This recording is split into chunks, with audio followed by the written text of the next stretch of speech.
"You won't believe what happened in this office," told Thea. A broken bar. A little girl, no older than 8, walked straight into a job interview meant for her sick mother. And what happened next changed not just her life but the life of the Millionaire CEO sitting across the table. Let me tell you the story of how pure innocence and love broke through the walls of power and wealth. The morning had begun like any other in the towering glass building that housed one of the city's largest corporations. The staff buzzed in the hallways, carrying files, coffee cups, and worries of deadlines. At the very top floor, behind sleek wooden doors, sat Mr. Adrian Cole, known in the business world as a brilliant, ruthless millionaire CEO. People feared him for his sharp eyes and even sharper words. He had built an empire with no shortcuts, and he had no patience for weakness. Today was another day filled with endless meetings, numbers, and, at the very center, one important job interview. Down in a tiny apartment across the city,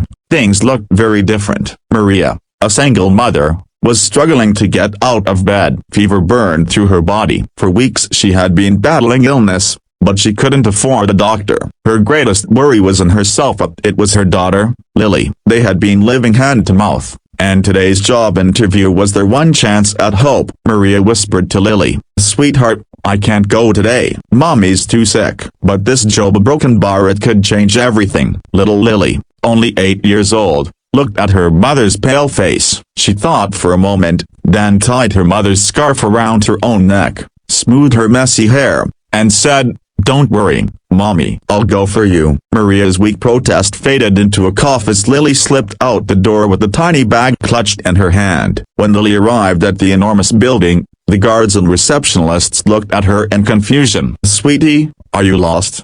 one of them asked kindly, but Lily shook her head.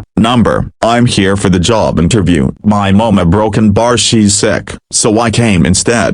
Something in her small, determined eyes silenced them. They led her upstairs, curious, whispering to each other about what Mr. Cole would say. Inside the grand office, Adrian Cole was reviewing resumes when the door opened. He frowned, expecting a candidate in a suit. Instead, a little girl stepped in. She had thin shoes, a patched dress, and eyes far too old for her years. "Excuse me, sir," she said softly but firmly, "my mom was supposed to be here, but she's very sick. She really needs this job, so I came instead." For the first time in a long time, Adrian was speechless. His staff shuffled uncomfortably, waiting for him to dismiss the child. But something about Lily's sincerity stopped him. "And what makes you think," Adrian said slowly, "that a little girl like you can sit in a job interview meant for adults?" Lily stepped forward and placed her small bag on his desk. She pulled out a crumpled drawing of her mother cooking and cleaning. "Because I know my mommy,"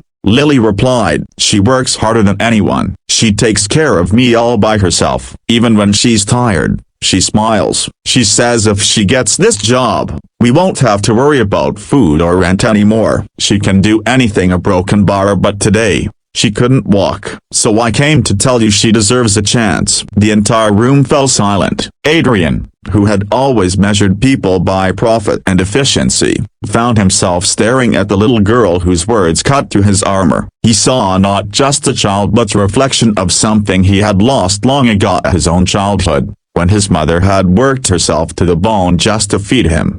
Instead of dismissing her, Adrian asked gently, "And what about you, Lily? What do you dream of?" She thought for a moment, then answered, "I just want my mom to smile without pain, and a broken bar I want to buy her medicine. That's all." Adrian's throat tightened. He cleared his voice, trying to remain composed. "Lily, you've said more in 5 minutes than most adults say in an hour-long interview." Then he stood, walked to the window, and thought deeply. His employees glanced at each other, knowing something extraordinary was happening. Finally, Adrian turned back and knelt in front of Lily. "You're right. Your mother sounds like a remarkable woman. You tell her a broken bar the job is hers." Lily's eyes widened, tears brimming. She leapt forward, hugging him tightly. It was the first time in years that Adrian felt warmth in his heart. That small embrace melted the millionaire CEO who had built walls around himself. He gently patted her back, fighting his own tears. But the story didn't end there. Adrian personally visited Maria that evening. He arrived not in his expensive car as a boss,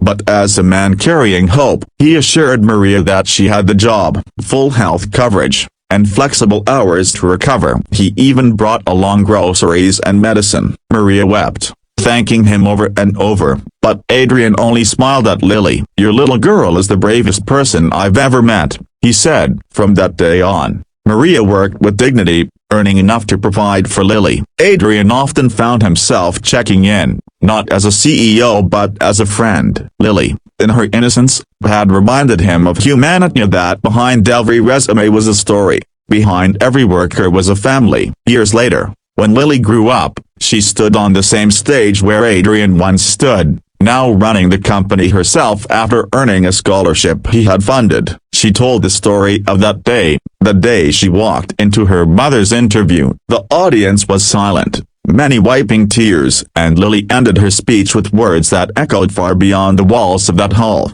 "Sometimes, the bravest act of love is simply showing up. That day, I didn't just save my mom's dream, I found someone else's heart too, and it taught me that kindness is the greatest investment anyone can ever make." And in the front row, Adrian Cole sat proudly, knowing that the little girl who once changed his life would go on to change many more.